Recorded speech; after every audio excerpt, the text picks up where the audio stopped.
What's up, guys? I hope you're all doing well, and thank you so much for popping into my review for the new A24 romantic comedy, Eternity.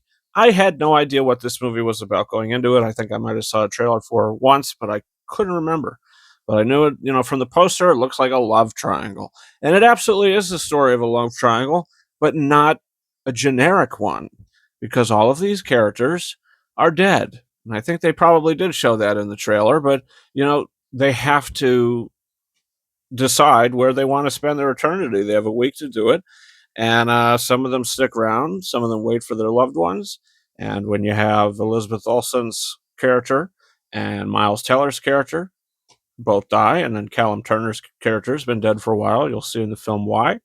And she's now got to pick who does she want to spend the rest of eternity with. And I think that really opened it up to a lot of interesting ideas. I think that the film really works in its first half. I'd say even the first 75% of the film really worked for me. I thought the writing was really good, and the acting. Divine Joy Randolph from The Holdovers, Oscar-winning actress from The Holdovers, is in this movie, and she's great. She's a presence in the film.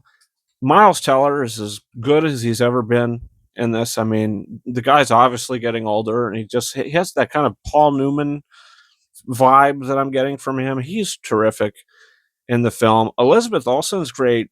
All the characters, there's some real emotional moments and times that these actors really have to go for it. And for the majority of the time, I think they pulled it off.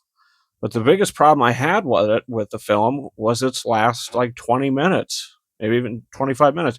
You think it's going to wrap up. If this was a 90-minute movie, I think it would have been one of the best of the year. But it overstayed its welcome, because right when you think the film ends and you're like, okay, that's a strong ending. For me, I would have really appreciated if the film ended there. But then you go on for a little bit more, and the story has to conclude yet again. At least it felt to me like yet again. You had such a strong momentum, and if you closed on that, I think you had a better movie on your hands. But yeah, I didn't like the ending to this.